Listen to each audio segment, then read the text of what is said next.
छत्रपती शिवाजी महाराज की जय भवानी।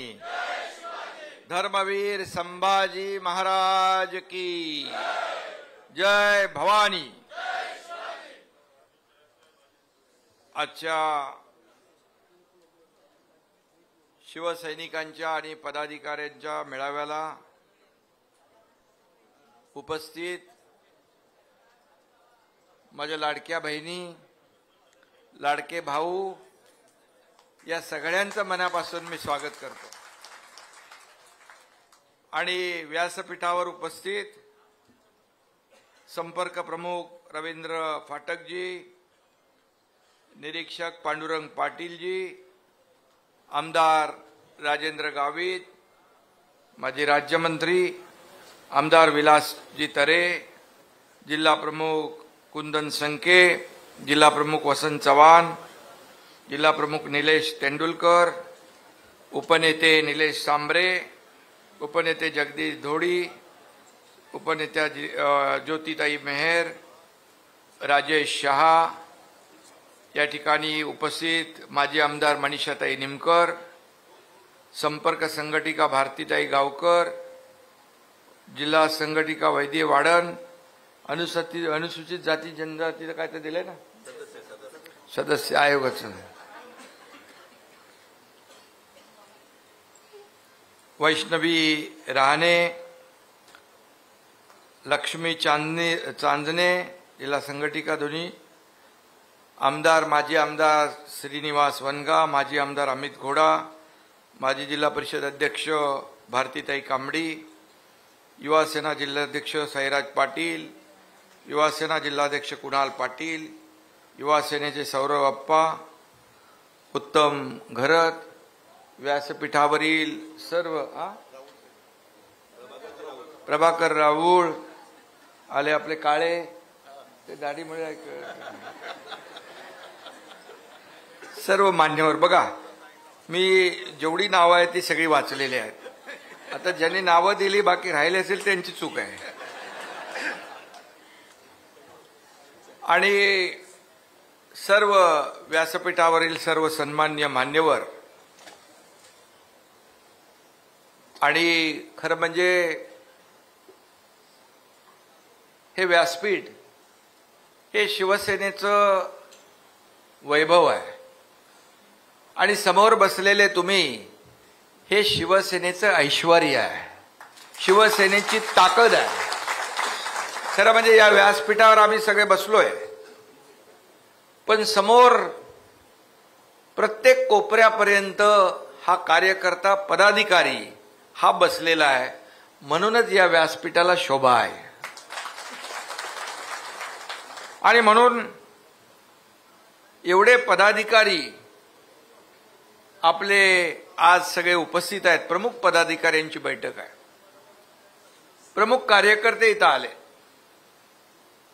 आणि एवढ्या मोठ्या प्रमाणावर हे पदाधिकारी आणि हे कार्यकर्ते शिवसेनेचे हे उद्या कोणत्याही निवडणुकीत रस्त्यावर एकजुटीने उतरले तर विरोधकांचं डिपॉझिट जप्त झाल्याशिवाय राहणार नाही। कारण शिवसैनिक जेव्हा उतरतो, शिवसेना जेव्हा रस्त्यावर उतरते, त्यावेळेस मग विरोधकांची पळताभुई थोडी होते। आपण अनेक निवडणुका पाहिलेल्या आहेत, या पालघरमध्ये अनेक अटीतटीच्या निवडणुका झाल्या हेही आपण पाहिलंय, आणि त्या निवडणुकांमध्ये अटीतटीच्या निवडणुका देखील आपण जिंकलोय, हा इतिहास शिवसेनेचा आहे। आणि म्हणून पालघर हा शिवसेनेचा बालेकिल्ला आहे। खऱ्या अर्थाने बाळासाहेबांनी 80% समाजकारण आणि 20% राजकारण हे आपल्याला जे काही बाळकडू दिलं ते आपण या ठिकाणी पुढे नेतोय। पालघर आणि ठाणे जिल्हा हा वेगळा झाला असला तरी सुद्धा मला वाटतं गावित साहेब 11 वर्ष झाली, परंतु प्रशासनाच्या माध्यमातून, शासनाच्या माध्यमातून, कामकाजाच्या सोयीतून हे 2 जिल्हे झाले, परंतु हे जिल्हे जे आहेत, या जिल्ह्याची जी नाळ आहे, या दोन्ही जिल्ह्याची शिवसेनेशी जी नाळ जुळलेली आहे ती कोणी कधी तोडू शकत नाही। कारण धर्मवीर आनंद दिघे साहेबांनी हा पालघर जिल्हा पादाक्रांत केलाय। या ठिकाणी भिंगरी सारखे ते गावागावात फिरलेत, वाड्या वस्त्यांवर फिरलेत। धर्मवीर चित्रपटामध्ये जो तिकडचा सीन होता तो या पालघर जिल्ह्यातला होता, पालघर तालुक्यातला होता आणि म्हणून हा पालघरवर दिघे साहेबांनी खूप प्रेम केलंय। आणि खऱ्या अर्थाने पालघर मध्ये मी सांगण्याची आवश्यकता नाही, शिवसैनिक जो आहे हा शिवसैनिक हा जीवाला जीव देणारा आहे। खरं म्हणजे सर्वसामान्य माणसासाठी संघर्ष करणारी ही शिवसेना आहे। आणि खऱ्या अर्थाने आपण जेव्हा जेव्हा मगाशी आता निलेश सांबरे यांनी सांगितलं, इतरही लोकांनी सांगितलं की जेव्हा जेव्हा आपत्ती येते, जेव्हा संकट येतात त्या वेळेस आपण धावून गेलं पाहिजे। मी जेव्हा मुख्यमंत्री होतो त्यावेळेस देखील आपण पाहिलं इर्शाळवाडीची दुर्घटना झाली। इर्शाळवाडीची दुर्घटना झाल्यानंतर अगोदर आपले मंत्री गेले, परंतु मला काही चैन पडला नाही। मी रात्रभर जागत राहिलो, कलेक्टर, एसपी आणि त्या सगळ्या लोकांशी बोलत राहिलो, काय चाललंय काय याची माहिती घेत राहिलो। पण मी विचार केला मी इथे माहिती घेत बसण्यापेक्षा प्रत्यक्ष तिथं गेलो तर जास्त मदतीचं काम होऊ शकतं। आणि मग मी पोचलो, मला आपले मंत्री सांगत होते साहेब हे वरती इर्शाळवाडीवर जाणं इतकं सोपं नाहीये। कारण मला त्यांनी सांगितलं देखील एक फायर ब्रिगेडचा माणूस देखील वरती चालला होता, पण त्याला हार्ट अटॅक आला आणि त्याचा दुर्दैवी मृत्यू झाला। मी बोललो काय मला काय घाबरवता का काय? पण मी त्यांना सांगितलं तुम्ही सगळेजण अमुक ठिकाणी तुम्हाला आपल्याला चहाला बोलवले, नाश्त्याला बोलवले त्या हॉटेलमध्ये, हे सगळं झाल्यानंतर तुम्ही तिथं पोहोचा। मी पोचतो आणि मी एसपी आणि कलेक्टरच्या गाडीमध्ये बसून हा तुमचा एकनाथ शिंदे इर्शाळवाडीला पोहोचला। इर्शाळवाडीची परिस्थिती अतिशय भयानक होती। असे 5 कडे चढायचे होते। मला वाटलं एक आता संपला, आता दुसरा आता झालं, पोचलो आपण। एक संपल्यावर दुसरा दिसला, दुसरा संपल्यावर तिसरा दिसला, तिसरा संपल्यावर चौथा कडा दिसला। मी बोलला अरे अजून काय होत, संपलं की नाही? ते म्हणाले अजूनही काय समजता। पण एक जिद्द होती आणि आपल्या माणसांची जी काही तिथं आम्ही पाठवले होते ते काय परिस्थितीत काम करतायत आणि त्यांना जी काही मॉरल सपोर्ट पाहिजे तो देण्याचं काम मुख्यमंत्री म्हणून माझं होतं। आणि म्हणून मी पोहोचलो, तिथलं जे काही भयान वातावरण पाहिलं, पाऊस पडत होता, त्या ठिकाणी वादळ होतं, वारं होतं, धुकं होतं आणि लोक तिथे गाडी जाऊ शकत नाही, जेसीबी जाऊ शकत नाही, सायकल जाऊ शकत नाही, काही जाऊ शकत नाही। हाताने ते मातीचा ढिगारा उपसत होते, काही लोक त्याच्यातून जिवंत येत होते, काही लोक मृत झालेले ज्यांच्या डेड बॉडीज येत होते। एका ठिकाणी खड्डे एक टीम खोदत होती तिथल्या डेड बॉडी गाडण्यासाठी आणि एक दुसरी टीम त्या ढिगारा उपसण्यासाठी। दुसरीकडे नातेवाईकांचा आक्रोश, आक्रंदन, त्यांचं वेदनादायी होतं, मनाला चटका लावणारं, त्यांना धीर देण्याचं काम त्यावेळेस आवश्यक होतं आणि मी त्यावेळेस ते काम केलं। मी सांगतो की त्यावेळची परिस्थिती बाकी होती, प्रसंग बाका होता, परिस्थिती कठीण होती। मला दिवसा काजवे आपण म्हणतो ना, दिवसा काजवे दिसतात तसे दिसले होते तिकडे, कारण ते कठीण काम होतं। परंतु मी गेल्यामुळे तिथल्या लोकांना धीर आला, मॉरल सपोर्ट मिळाला, यंत्रणा काम करत होती, त्यांना बळ मिळालं। आणि मला या ठिकाणी तिथली परिस्थिती बघितल्यानंतर स्वतः जी जाणीव झाली, जो काही अनुभव प्रत्यक्ष डोळ्याने आपल्याला पाहायला मिळतो तो बरंच काही करून जातो। आणि या महाराष्ट्रामध्ये पहिल्यांदा अशा प्रकारचं जे काय पुनर्वसन केलं इर्शाळवाडीचं, तुम्ही एकदा बघून या। महाराष्ट्रात नाही देशामध्ये नंबर 1चं पुनर्वसन। अनेक प्रसंग आले, अनेक प्रसंग, महापूर आले, कोल्हापूरचा महापूर, सांगलीचा महापूर असेल, या ठिकाणी खेड महाडचा महापूर असेल, अगदी कशाला उत्तराखंडचा केरळचा महापूर असेल, त्या वेळेस हा एकनाथ शिंदे तिकडे पोहोचला। आता पहलगामचं देखील कोणी उदाहरण दिलं, पहलगामला देखील आपले मराठी सगळे महाराष्ट्रातले लोक अडकले होते, महाराष्ट्रातून गेलेले अनेक लोक होते। पहलगामचं जे काही घटना झाली अतिशय दुर्दैवी घटना झाली। आपल्या लाडक्या बहिणींचं कुंकू पुसण्याचं पाप दहशतवाद्यांनी, आतंकवाद्यांनी केलं आणि त्याला चोख उत्तर जशाच तसं, ईट का जवाब पत्थर से, खून का बदला खून से, गोली का जवाब गोली से आपल्या लष्कराने दिलं आणि आदरणीय प्रधानमंत्री महोदयांनी दिलं.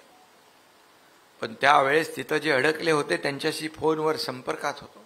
आपली एक टीम डॉक्टर श्रीकांत शिंदेची पोहोचली होती. तिथले एसपी म्हणाले, पुलिस म्हणाले, कहां से आए हैं? बोले मुंबई से आए. क्या पागल हो? बोले क्या हुआ? अरे बोले यहां से लोग भाग रहे हैं और आप आ रहे हैं. बोले हम लोग भागने वालों में से नहीं, भगाने वालों में से हैं. और बोले त्यांनी लगेच म्हटलं, किसके लोग आहे? बोले शिंदे साहब के लोग आहे. आणि मग शिंदे साहेब पण येणार, त्यांना विश्वास होता. शिंदे साहेब बी आ रहे, मला ओळखतात तिकडे. आणि मी तिथं गेलो, त्या लोकांना भेटलो. एक आपला माणूस जो अडकलाय तिकडे, त्याला वाटतं आपला माणूस आल्यानंतर फोनवर बोलल्यानंतर मला ते एकच सांगत होत्या, माझ्या लाडक्या बहिणी, लाडके भाऊ, ज्येष्ठ सगळे होते. बोले आम्हाला इथून लवकर काढा, आम्हाला इथून लवकर घेऊन जा. मग मी कसला बघतो, कसा मी थांबणार. मग पोहोचलो मी तिकडे. आणि विमानं वगैरे सगळ्या छोट्या गोष्टी असतात. लोकांचा जीव महत्वाचा असतो. मग किती विमानं लागतील ह्याचा हिशोब मांडायचा नसतो. जसं हे विरोधी पक्षाचे लोक, काँग्रेसचे लोक मिसाईल किती पडले, ड्रोन किती पडले याचा हिशोब मागताय. अरे तुम्हाला शर्म वाटली पाहिजे. सैनिक किती त्यामध्ये शहीद झाले, मुंबई बॉम्बस्फोटमध्ये किती शहीद झाले याचा हिशोब मागितला पाहिजे होता. पण दुर्दैवाने त्यांनी आपल्या भारतीय लष्करावर शंका उत्पन्न करण्याचं पाप केलं. देशाचे प्रधानमंत्री नरेंद्र मोदीजी यांनी घेतलेला जो निर्णय आहे त्याच्यावर शंका उत्पन्न करण्याचं पाप केलं. परंतु आपण त्या ठिकाणी पोहोचून मला आठवतंय, एका आर्मी हॉस्पिटलमध्ये मी गेलो. त्या ठिकाणी एक माणूस आपला पनवेलमधला जखमी झाला होता. त्याच्या मानेच्या इथून गोळी गेली होती आणि तो वाचला. त्याला मी भेटायला गेलो आणि तो मला जातात म्हणाला, जय सद्गुरू. आणि तो आपल्या बैठकीतला होता. बोला तुला सद्गुरूंनीच वाचवलेला आहे. आणि एक माणूस त्या गोळीबारातून वाचव. आणि आता मला सांगायला अभिमान वाटतो की आपल्याकडे जे चंद्रहार पाटील, सांगलीचे पेलवान, त्यांनी प्रवेश केला, ते आता 9 आणि 10 तारखेला आपल्या भारतीय लष्करासाठी 1000 पैलवानांचं रक्तदान काश्मीरमध्ये जाऊन करणार आहे. ही देशभक्ती आहे, ही राष्ट्रभक्ती आहे, शिवसैनिकांच्या नसानसात भरलेली आहे.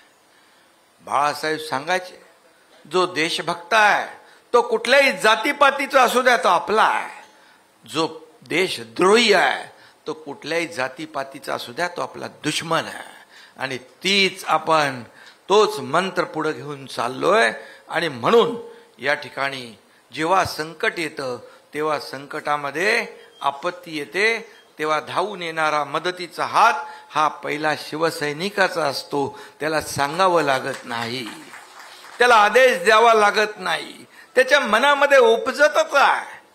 पण आता काही लोक, आज आपण वाचतोय 2-3 दिवसापासून, मालेगाव ब्लास्टमध्ये भगवा दहशतवाद, भगवा दहशतवाद, भगवा आतंकवाद, त्यावेळे बदनाम करण्याचं काम तत्कालीन सरकार, युपीए सरकार, काँग्रेस सरकारने केलं. त्यावेळे 2008 मध्ये किंवा त्याच्यापूर्वी बॉम्बस्फोटची मालिका सुरू होती मुंबई महाराष्ट्र देशामध्ये. तेव्हा तत्कालीन गृहमंत्री मंत्री म्हणाले होते, सरकार म्हणालं होतं, राज्यकर्ते म्हणाले होते, आतंकवाद आणि दहशतवादाचा कुठला रंग नसतो, धर्म नसतो. का? मालेगावचा जेव्हा ब्लास्ट झाला तेव्हा लगेच म्हणाले हा भगवा दहशतवाद आहे, हा भगवा आतंकवाद आहे. आणि त्यांना सनसनीत चपराक कोर्टाने मारली आणि यांना सर्व लोकांना निर्दोष सोडलं. आणि तिथं निर्दोष सोडल्यानंतर लोक जी साध्वी प्रज्ञा सिंग म्हणाल्या, एक रिटायर पोलीस ऑफिसर म्हणाला की यामध्ये हा भगवा दहशतवाद, भगवा आतंकवाद यावर शिक्कामोर्तब करण्यासाठी सरसंघचालक मोहन भागवत साहेबांचं नाव घ्या. टॉर्चर केलं गेलं. त्यानंतर प्रज्ञा सिंग म्हणाल्या की या देशाचे प्रधानमंत्री तेव्हा ते गुजरातमध्ये मुख्यमंत्री होते, मोदीजींचं नाव घ्या, म्हणजे हा भगवा आणि दहशतवाद आतंकवाद हा हिंदूंच्या मोठ्या लीडरने केलाय हे त्यांना दाखवायचं होतं. म्हणजे मताच्या राजकारणासाठी किती तुम्ही खाली पडू शकता हे तुम्ही दाखवलंय. आणि म्हणून मी जाहीरपणे म्हणालो तुम्हाला तमाम या भगव्याची आणि हिंदुत्वाची माफी मागितली पाहिजे, जाहीर माफी मागितली पाहिजे.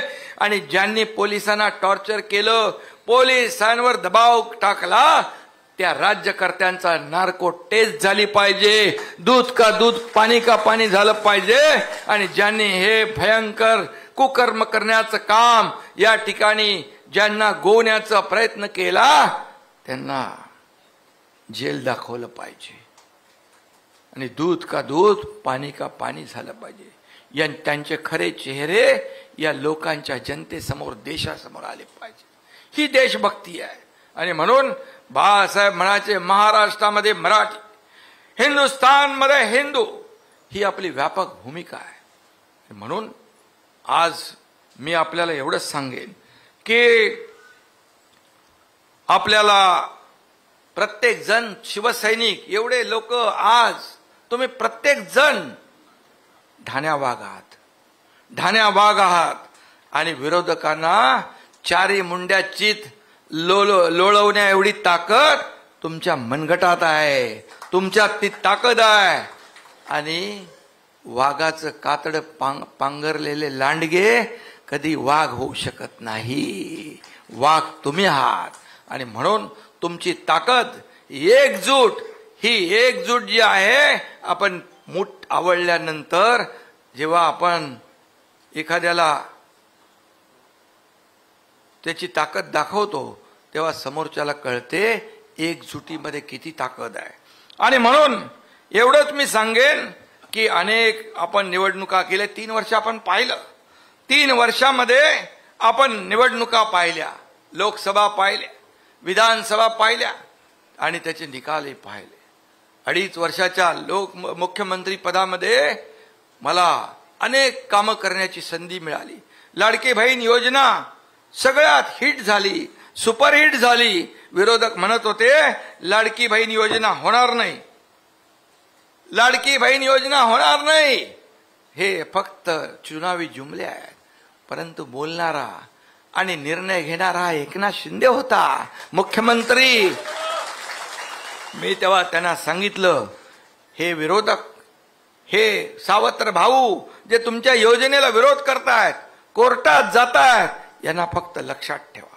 निवडणुकीमध्ये आले की त्यांना बरोबर लक्षात ठेवा आणि ज्यांनी खोडा घातलाय त्यांना बरोबर चांगला जोडा दाखवा. आणि माझ्या लाडक्या बहिणीने एवढा दाखवला जोडा की त्यांचा सुपडा साफ झाला. तुम्हाला माहित नाही, मंत्रिमंडळ तयार केलं होतं त्यांनी, 5 स्टार हॉटेल बुकिंग केले होते, सरकार येणार म्हणून. सगळे म्हणत होते याला जेलमध्ये टाकू, त्याला जेलमध्ये टाकू, बर्फाच्या लादीवर झोपू. त्यांना तुम्ही असं झोपवलं, त्यांच्या हॉटेलचे बुकिंग पण रद्द करून टाकले. ही लाडक्या बहिणींची ताकद. लाडक्या बहिणीने आमच्या सर्व लाडक्या भावांनाही सांगितलं, आता काय यावेळेस काही ऐकायचं नाही कोणाचं. एकनाथ शिंदे माझा लाडका भाऊ आहे, यालाच मतदान करायचं. आणि म्हणून पद येतात जातात पुन्हा येतात. बाळासाहेब म्हणायचे सत्ता येते सत्ता जाते पुन्हा येते, पण नाव जाता कामा नये, नाव जाता कामा नये. आणि म्हणून बाळासाहेबांचे विचार पुढे नेण्याचं काम तुमच्या एकनाथ शिंदेने केलंय. धर्मवीर आनंद दिघे साहेबांचे विचार पुढे नेण्याचं एकनाथ शिंदेने काम केलंय. आणि म्हणून या ठिकाणी लाडकी बहीण योजना यशस्वी झाली, खात्यात पैसे टाकले. मला माहित होतं जेव्हा निवडणुकीची आचारसंहिता लागेल तेव्हा हेच कोर्टात जातील, आचारसंहितेत पैसे देत आहेत बघा, आणि हेच बोंबलतील बघा बंद झाली लाडकी बहीण योजना. म्हणून मी पण हुशार आहे.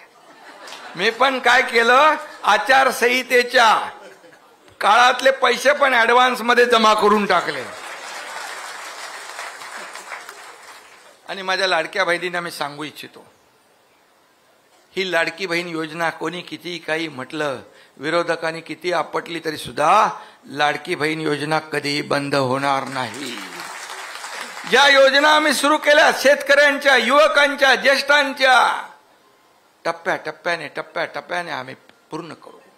आम्ही प्रिंटिंग मिस्टेक म्हणणारं आमचं सरकार नाही. जे बोललो ते बोललो, जे कमिट केलं ते केलं. कुठल्या तरी सिनेमात डायलॉग आहे, एक बार मैंने कमिटमेंट कर दी तो मैं खुद की भी नहीं सुनता. अरे बाळासाहेबांनीच सांगितलंय. लाडक्या बहिणींचा आवाज आलाय. आणि म्हणे हे बघ थांब ना, हे बाळासाहेबांचं सांगणं होतं, शब्द देताना एकदा नाही 10 वेळा नाही 100 वेळा विचार करा. आणि त्यांचाच चेला आनंद दिघे साहेबांच्या मुशीत तयार झालेल्या बाळासाहेबांच्या भाषणामध्ये त्यांनी उल्लेख केलाय. याचा मला गर्व आहे. या तुमच्या एकनाथ शिंदेच्या कामाचा उल्लेख बाळासाहेबांनी त्यांच्या भाषणामध्ये केला. याचा मला अभिमान आहे. आणि म्हणून किती संकट आली, किती काही झालं तरी 2.5 वर्ष मागचे, आता पुढची इनिंग आमची सुरू झाले. देवेंद्रजी, अजितदादा, आम्ही टीम म्हणून काम करतोय. मागे पण टीम म्हणून काम केलं. कोण मोठा छोटा आम्ही पाहिलं नाही. आमचा खुर्चीचा अजेंडा नाही. खुर्चीसाठी आम्ही लढणारे नाही. खुर्चीसाठी कोण लढलं, कोण भांडलं आणि कोणी खुर्ची मिळवली चुकीच्या पद्धतीने तुम्हाला माहित आहे. आणि म्हणून खुर्चीसाठी लढाई आमची नाही. ज्या लोकांनी खुर्चीवर बसवलंय ना, त्या लोकांचे प्रश्न काय आहेत, त्यांच्या समस्या काय आहेत, हे जाणून ते सोडवण्याचं काम आम्हाला करायचं. हा अजेंडा आहे आपला. सोन्याचा चमचा घेऊन जन्म झाला नसला तरी सुद्धा, मी म्हणालो सोन्याचा चमचा घेऊन जन्म आला आमचा नाही, तर विधान परिषदेमध्ये लगेच ताबडतोब त्यांना एवढ्या मिरच्या झोंबल्या. मी तर त्यांचं काही नाव घेतलंच नव्हतं. सोन्याचा चमचा घेऊन जन्म झाला नसला तरी सुद्धा या महाराष्ट्रातल्या तमाम जनतेच्या जीवनामध्ये सोन्याचे दिवस आणण्याचा प्रयत्न मात्र आम्ही करणार. आणि 2.5 वर्षात एवढे निर्णय घेतले. विकास प्रकल्प तुम्ही बंद केले होते, स्टे दिलं होतं. तुमची स्थगिती सरकार होतं. आमचं प्रगती सरकार आहे, आमचं विकासाचं सरकार आहे. सगळे स्टे हटवून टाकले, सगळे स्पीड ब्रेकर हटवून टाकले. तुम्हाला माहित आहे, सण उत्सव पण बंद होते त्यावेळेस. दुकानं बंद होती. दुकानं खोला म्हणून व्यापारी आंदोलन करत होते. मंदिरं खोला म्हणून मंदिर पुजारी आंदोलन करत होते. सण उत्सव सुरू करा म्हणून, आपली परंपरा संस्कृती पुढे न्या म्हणून आंदोलन होत होती. हा एकनाथ शिंदे मुख्यमंत्री झाल्यानंतर सगळ्या बंद्या हटवून टाकल्या. सगळे सण उत्सव सुरू झाले. सगळं सुरू झालं. सगळे नियम बियम संस्कृती परंपरा सुरू झाल्या. मंदिरं उघडली, दुकानं उघडली, व्यापार उदीम वाढला. कोविड करून अरे पोट भरायचंय माणसाला, प्रत्येकाला. कोविड ठीक आहे. कोविड हे अनपेक्षित संकट होतं. परंतु या ठिकाणी जे आपण पाहिलं या कोविडमध्ये देखील हा एकनाथ शिंदे पीपी किट घालून हॉस्पिटलमध्ये लोकांना भेटत होता. मला कार्यकर्ते मेसेज पाठवत होते. मी, माझी आई, माझी बहीण, माझं पूर्ण कुटुंब आज कोविडमध्ये बाधित आहे. हॉस्पिटलमध्ये आम्ही आहोत आणि आमचा भरोसा नाही, पुन्हा आम्ही भेटू की नाही माहित नाही. तुम्ही एकदा भेटून जा. कोविडमध्ये मला त्यांनी मेसेज पाठवलं. मला वाटलं अरे बाबा, खरं कधी काय बरं वाईट झालं तर आयुष्यभर आपल्या मनामध्ये खंत राहील. मी पीपी किट घालून भेटायला लागलो. एक भेटलो की त्यांना कळलं सगळीकडे, मग सगळे मेसेज यायला लागले मला, भेटा. शेवटी हा कार्यकर्ता. शेवटी कोविड हे भयंकर संकट होतं. आपले परके झाले होते. लोक त्या पांढऱ्या ह्याच्यामधून कोणी ओळखत नव्हतं कोणाला. काही लोकांना तर हार्ट अटॅक, हृदय विकाराने मृत्यू झाले. मग अशा वेळेस आपण घरी बसून कसं चालणार?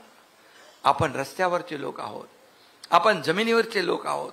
आणि म्हणून मी मुख्यमंत्री होतो तेव्हाही म्हणायचो, हा कार्यकर्ता म्हणून काम करतो. हा एकनाथ शिंदे कार्यकर्ता म्हणून काम करत होता.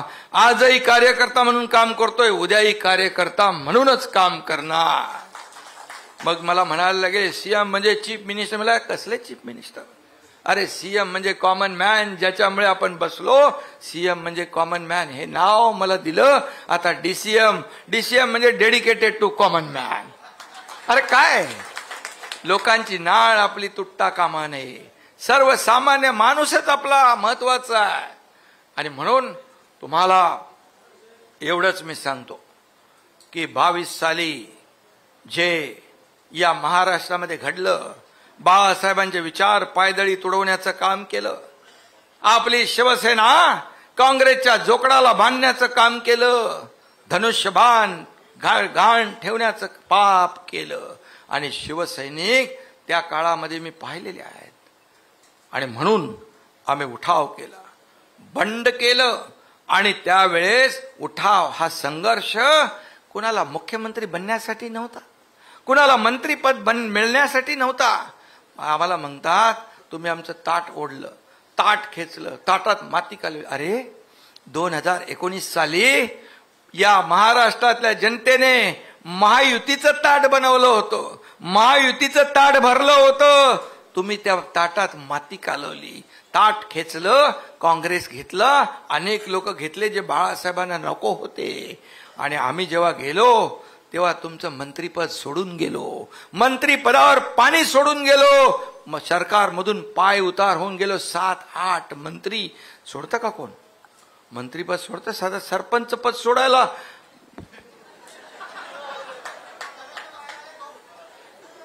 आणि म्हणून आम्हाला तुम्ही काय सांगताय? आम्ही सत्ता सोडून गेलोय. 50 लोक या एकनाथ शिंदेच्या मागे. ही महाराष्ट्र नाही, देशातली नाही, जगातली पहिली घटना आहे, एकमेव घटना आहे. हा इतिहास आहे, हा विश्वास आहे, हा शब्द आहे, ही कमिटमेंट आहे. आणि म्हणून आज 2.5 वर्षात जे काम केलं आपल्या समोर आहे. आणि म्हणूनच या सर्व कामाच्या जोरावर आतापर्यंतच्या इतिहासामध्ये महायुतीला कधी 232 जागा मिळाल्या नव्हत्या. या कामाची पोचपावती, लँडस्लाइड विक्टरी लोकांनी दिली. सगळ्यांच्या अपेक्षा भंग ठरल्या, सगळ्यांचे अंदाज फोल ठरले आणि या महाराष्ट्रामध्ये इतिहास घडला. मला त्यावेळेस म्हणाले एकही आमदार निवडून येऊ देणार नाही. मी म्हणालो होतो देवेंद्रजी आणि आम्ही दोघं मिळून 200 पार गेल्याशिवाय राहणार नाही. आणि नाही आले तर एकनाथ शिंदे गावाला जाईल शेती करायला. कारण मी आणि 200 पार 232 आले आणि तुमचे आले किती? 20. एकनाथ शिंदे 80 लढून 60 जिंकला, तुम्ही 100 लढून 20 जिंकले. लोकांच्या न्यायालयाने तुम्हाला शिक्कामोर्तब केलंय. शिवसेना खरी कुणाची आहे? शिवसेना बाळासाहेबांच्या विचाराची कुठली? आज एवढं सगळं होतंय, हिंदुत्व, हिंदू दहशतवाद, आतंकवाद, भगवा जे म्हणतात, हिंदुत्व आम्ही सोडलं नाही. एक तरी ब्र काढलाय का? सोयीचं हिंदुत्व स्वीकारणारे तुम्हाला जनता पक्की लक्षात ठेवल्या. आणि प्रत्येक निवडणुकीमध्ये या ठिकाणी तुम्हाला जागा दाखवल्याशिवाय राहणार नाही. कारण तुम्ही सोयीचं घेताय, तडजोड करताय. बाळासाहेबांनी कधी सत्तेची तडजोड केली नाही. हा एकनाथ शिंदे सत्तेची कधी तडजोड करणार नाही. सत्ता असू द्या नसू द्या, हा एकनाथ शिंदे या महाराष्ट्रातल्या तमाम जनतेसाठी आयुष्यभर काम करीत राहील, जोपर्यंत माझ्या शरीरात रक्ताचा शेवटचा थेंब आहे तोपर्यंत. आणि म्हणून आमच्यावर आरोप करणाऱ्यांनी पहिलं स्वतःच्या गिरेबांमध्ये झाकून बघायला पाहिजे. समोर बोट असतं त्यावेळेस 3 बोटं आपल्याकडे असतात. आणि म्हणून मी सांगतो, आरोप तुम्ही करा, शिव्या शाप द्या एकनाथ शिंदेला. एकनाथ शिंदेचं नाव घेतल्याशिवाय त्यांना झोप लागत नाही. बसता उठता स्वप्नात देखील एकनाथ शिंदे दिसतो. कारण त्यांनी मला एवढं हलक्यात घेतलं. एवढा मी हलका माणूस नाही आहे. आणि म्हणून तुम्ही हलक्यात मला घेतलं आणि तुमचा तख्ता पलट या एकनाथ शिंदेने केला. आणि म्हणून मी एवढंच सांगतो, आणि या जनतेने महाराष्ट्रातल्या स्वीकारलं, पण या महाराष्ट्रातल्या तमाम जनतेने स्वीकारलं. लाखो लोक येत आहेत, हजारो लोक शिवसेनेमध्ये येतात. आता येताना पण मी एक मुंबईचा नगरसेवक रामदास कांबळे आणि त्याचे शेकडो सहकारी उबाटाचे प्रवेश घेऊनच इथं आलोय. प्रवेश घेऊन आलो. इथं पण मला वाटतं प्रवेश आहेत. आणि त्यामुळे गळती थांबवण्यासाठी कुठं कुठं ठिगळ लावणार. तिथं आभाळाला फाटलंय. विचार, तुम्ही विचार. गेला तो, मग त्याला दूषणं द्यायची, कचरा, गद्दार, अमक तमक. अरे एक माणूस बरोबर लाखो लोक चुकीचे, असं होऊ शकतं जगामध्ये? हा असा नेता, असं नेतृत्व, असा पक्ष मी पाहिला जगाच्या पाठीवर कधी पाहिला नाही. जे जातायत त्याच्यामध्ये आनंद व्यक्त करतायत. जावा जावा जावा जावा. मी उदाहरण दिलं होतं, रोम जळत होता आणि आपला तो कोण फिडल वाजवत होता, नीरो फिडल वाजवत होता. रोम जळत होता आणि नीरो फिडल वाजवत होता. असं काय असतं का? अरे कार्यकर्ते घडवायला खूप वेळ लागतो, गमवायला वेळ लागत नाही. आणि म्हणून माझ्या सर्व पदाधिकाऱ्यांना मी एकच सांगतो, तुमची जी निवडणूक आहे, लोकसभा, विधानसभा, आपल्या नेत्यांची निवडणुका झाल्या. आता निवडणुका कार्यकर्त्यांच्या आहेत. जिल्हा परिषद निवडणूक असेल, नगरपालिका, नगरपंचायत, महापालिका, ही कार्यकर्त्यांच्या निवडणुका आहेत. जसं या कार्यकर्त्यांनी तुम्हाला निवडून दिलं, तसं तुम्हाला सगळ्यांना यांना निवडून द्यायचं, यांच्या पाठीशी उभं राहायचं. कारण हेच तर आपलं फाउंडेशन आहे.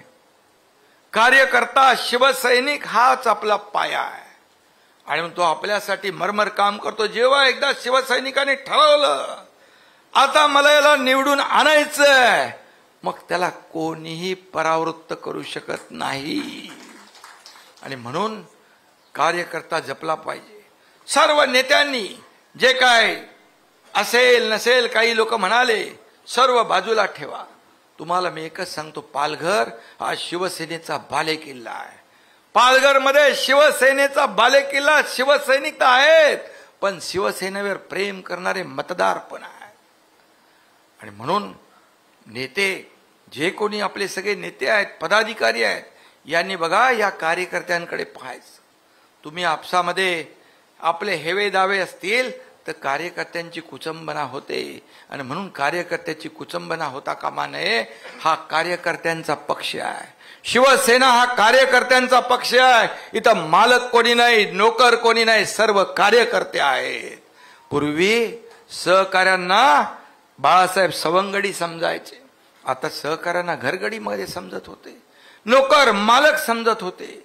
पण हा एकनाथ शिंदे प्रमुख असला पक्षाचा तुमचा, तरी सुद्धा कार्यकर्ता म्हणूनच मी तुमच्या सोबत काम करणार आहे, कार्यकर्ता म्हणूनच काम करणार आहे. आणि म्हणून हे आपण सगळ्यांनी लक्षात ठेवलं पाहिजे की हे निवडणूक जी आहे, या निवडणुकीमध्ये आज जो काही वातावरण आपण इथं पाहतोय, आपण सगळ्यांनी एकजुटीने या ठिकाणी काम केलं पाहिजे. मला आठवतंय, मला कोणीतरी इथं लिहून दिलंय की जेव्हा पालघर लोकसभा 2019 होती, गावित साहेबांची निवडणूक होती, आणि जेव्हा आपलं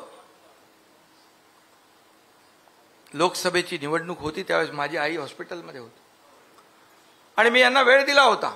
बऱ्याच सभा लावल्या होत्या आणि मी आलो जव्हारच्या इथे. मला फोन आला डॉक्टरचा, कुठे आहात? मी बोलो अमुक ठिकाणी. किती वेळ लागेल यायला? मी बोलो मला वेळ लागेल. मला पाल माझ्या मनात चुकचुकली. मला वाटलं की आता माझ्या आईचं काही, आणि मी सर्व सभा आटपून हॉस्पिटलला गेलो. माझ्या आईला जिवंत पाहू शकलो नाही मी, पण त्यावेळेस माझं कर्तव्य म्हणून मी या ठिकाणी लोकसभेच्या निवडणुकांमध्ये ज्या सभा आयोजित केल्या होत्या, या सगळ्या सभा मी पार पाडून गेलो. गावित त्याचे साक्षीदार आहेत, रवी फाटक आहे. शेवटी आपलं हे संघटन आहे, शिवसेना आहे, परिवार आहे. आणि म्हणून आपण म्हणत ना, आधी लगीन कोंडाण्याचं मग रायबाज. परंतु ते विषय जो आहे इतिहासामध्ये आज छत्रपती शिवाजी महाराजांचा आदर्श डोळ्यासमोर ठेवून आपण या राज्याचा कारभार करतोय. छत्रपती शिवाजी महाराज हे आपलं महाराष्ट्राचं आराध्य दैवत आहे. आणि म्हणून आपले दुःख, आपले मतभेद, आपले हेवे दावे हे सगळं बाजूला ठेवून एकच लक्ष ठेवायचं, हा भगवा झेंडा, हा भगवा शिवरायांचा आहे, हा भगवा हिंदुत्वाचा आहे, हा भगवा तेजाचा आहे आणि हा भगवा बाळासाहेबांचा, दिघे साहेबांचा आहे. हे लक्षात ठेवायचं. आणि हा भगवा कधी उतरू नये म्हणून तुम्हाला माहित आहे एकनाथ शिंदेने अनेक वेळा अनेक संघर्ष केले आणि म्हणून तेच आपल्याला देखील करायचं आहे. आणि म्हणूनच आज पालघर मध्ये निवडणुकांसाठी मी अनेक वेळा आलोय. अनेक निवडणुका अटीतटीच्या आपण जिंकलेलो आहे आणि म्हणून जो काही आपण शिस्त म्हणून काम करतो आणि निवडणुका अनेक निवडणुका पालघरच्या आपण पाहिलेल्या आहेत, लढवलेल्या आहेत, जिंकलेल्या आहेत आणि त्यामुळे चिंता करायची नाही. एवढे पदाधिकारी, एवढे प्रमुख कार्यकर्ते ज्या पक्षात आहेत त्या पक्षाला कुणीही पराभूत करू शकत नाही. त्या पक्षाचा विजय पक्का आहे आणि म्हणून पालघर हा शिवसेनेचा बालेकिल्ला आहे आणि तो आपल्याला बालेकिल्ला नाही, गड आपल्याला सर करायचा आहे. आणि म्हणून या ठिकाणी मी आपल्याला एवढंच सांगेन. तुम्हाला प्रताप सरनाईक पण इकडे येऊन गेले,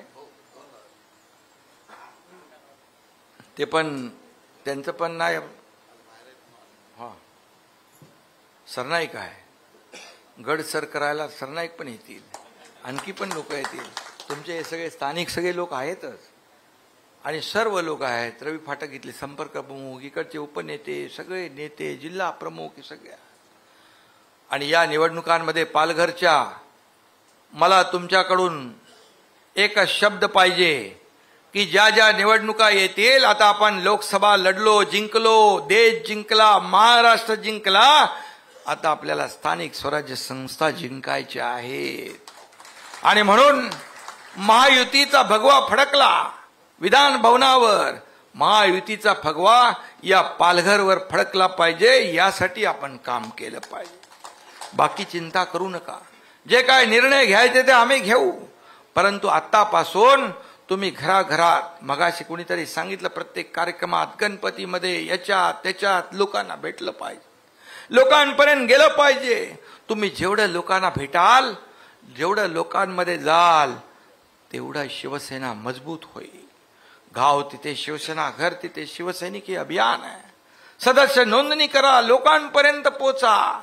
लोक पोहोचल्यानंतर तुमच्याशी बोलतात, आमचा हा प्रॉब्लेम आहे, हा प्रश्न आहे, तो आहे. आपल्याला आपल्या परिवारातले मानतात. शिवसेनेच्या शाखांचं जाळं संपूर्ण महाराष्ट्रामध्ये, या ठाणे जिल्ह्यामध्ये जे पसरलेलं आहे, ती एक यंत्रणा आहे. शिवसेना शाखा हे आपलं न्याय मंदिर आहे, तिथे एक आधार वाटतो लोकांना आणि म्हणून आपण त्याप्रमाणे काम केलं पाहिजे. आणि म्हणूनच मी आपल्या सगळ्यांना एकच सांगतो की सर्व नेते तर आहेत, पण या पालघरच्या सर्व निवडणुकांमध्ये हा एकनाथ शिंदे पण तुमच्या पाठीशी खंबीरपणे उभा आहे. निवडणुका लोकसभेच्या, विधानसभेच्या निवडणुकांमध्ये देखील आपण उदाहरणं काही पाहिली. काही निवडणुकांमध्ये अंदाज ठरवलेला असतो, हा उमेदवार पडेल, पण जो पडेल म्हणाले त्यालाच आम्ही सांगू, याला निवडून आणू आणि विरोधकाला पाडू, आणि ते देखील आपण केलंय. आणि म्हणून कुठली निवडणूक अवघड नाही, चिंता करण्याची आवश्यकता नाही. तुमच्या पाठीशी एवढं कार्यकर्त्यांचा मोळ आहे, जाळं आहे. ते जाळं जे आहे, हे जाळं विकासासाठी आपल्याला कामी लावायचं आहे. आणि म्हणून मी आपल्याला एवढंच सांगतोय की आपला जो काही या ठिकाणी येणारी प्रत्येक निवडणूक आहे, ही प्रत्येक निवडणूक, मग ती लोकसभेची झाली, विधानसभेची झाली, आता लोकसभा 1 वर्ष होऊन गेलं. हा जो निवडणुका आहेत ह्या लोकसभेचा पाया आहे, ही पायाभरणी आपल्याला करायची आहे. आणि म्हणून आपल्याला जास्तीत जास्त निवडणूक या जागा जिंकण्याचं आहे. मगाशी कोणीतरी आकडे पण सांगितले, एवढे आकडे आपले येऊ शकतात आणि एवढे आपण जिंकू शकतो, हे पालघर आहे. आणि म्हणून तुम्ही मला सगळ्यांनी एकजुटीने या सर्व निवडणुका ना आम्ही सामोरे जाणार अशा प्रकारचा शब्द आणि वचन आपल्याकडून पाहिजे. सगळ्यांनी मला सांगा, ही निवडणूक आम्ही एकजुटीने जिंकणार.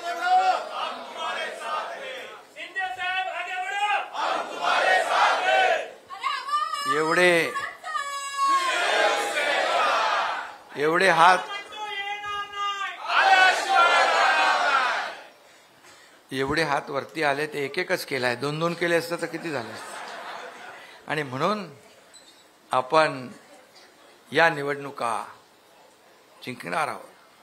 कामाच्या बलबुत्यावर कामाची पोचपावती लोकांनी दिली आहे, या निवडणुकीमध्ये देखील देतील. आणि म्हणून कार्यकर्ता बनून आपल्याला काम करायचंय. मी कोणीतरी आहे, मी कोई मंत्री आहे, उपमुख्यमंत्री आहे, मी मुख्यमंत्री होतो, मी मुख्यमंत्री आहे, खासदार आहे, आमदार आहे, मी पदाधिकारी आहे, असं डोक्यातून काढा. मी एक सर्वसामान्य कार्यकर्ता आहे असं समजून लोकांमध्ये जा. तुमचा कधी इगो आडवा येणार नाही. तुम्हाला कधी असं वाटणार नाही की कार्यकर्ता जेव्हा बनतो, मी उदाहरण सांगतो, मी मुख्यमंत्री असताना मला फोन यायचे आणि मी फोन घ्यायचो. अमुक ठिकाणी पाणी नाहीये, माझी एखादी बहीण फोन करायची, पाणी नाहीये. एखाद्या ठिकाणून फोन यायचा, शौचालयाचे दरवाजे तुटलेले आहेत. मुख्यमंत्री असताना मी काय करायचो, मी त्याला बाकी कोण असतं तर सांगितलं कोणाचं काम आहे, नगरसेवक जा त्याला सांग. पण मी सांगितलं नाही, बोललो ठीक आहे. मी त्याचा नंबर तर माझ्याकडे आलेला असतो. मी तिथल्या आमदाराला, तिथल्या नगरसेवकाला सांगून त्याचं काम पूर्ण करण्याचं काम त्या ठिकाणी त्याला आदेश द्यायचो, त्याला सांगायचो हे तक्रार पुन्हा माझ्याकडे येता कामा नये. असं आपल्याला काम करायचं. आणि म्हणून आपल्याला मोठं कोण बनवतं, आपल्याला पद कोण देतं, ही सर्वसामान्य जनता. आणि म्हणून ही महाराष्ट्रातली जनता आपली आहे. आपण सेवक आहोत आणि म्हणून सेवक म्हणून आपण काम करायचं आहे, एवढंच आपल्याला सांगतो. आणि पुन्हा एकदा मी आपल्याला सगळ्यांना शुभेच्छा देतो. मला विश्वास आहे की येणारी प्रत्येक निवडणूक ही तुमची जी काय ताकद आहे, ही तुमची जी काय एकजूट आहे, या सर्व निवडणुका मध्ये भगवा फडकल्याशिवाय राहणार नाही, अशा प्रकारचा विश्वास मी व्यक्त करतो. आणि पुन्हा एकदा बरं, ते वाढवण वगैरेचं काय नाही ना, तिथे देखील मला कोणीतरी सांगितलं, स्थानिक लोकांना त्या ठिकाणी नोकऱ्या मिळाल्या पाहिजे, रोजगार मिळाला पाहिजे, कामधंदे मिळाले पाहिजे. कारण हा देखील गेम चेंजर प्रकल्प आहे, मोठा प्रकल्प आहे. फक्त पालघरचा नाही, महाराष्ट्राचा, देशभरात, देशाचा. आणि म्हणून जिथं जिथं आपल्याला जे जे काय आवश्यक आहे, तिथं तिथं हा एकनाथ शिंदे तुमच्या पाठीशी उभा राहील, ही खात्री देतो, ग्वाही देतो. पुन्हा एकदा सगळ्यांना मी सांगतो, भगवा फडकवण्याचा आजपासून आपण संकल्प करूया. आणि गावागावात, तालुक्यात प्रत्येकाला भेटी गाठी मेळावे सुरू करूया. धन्यवाद. जय हिंद, जय महाराष्ट्र. सर्वांना विनंती आहे की आपण खालीच बसायचं आहे. मान्यवरांना विनंती आहे आपण आसनस्थ व्हावं. आता अनेक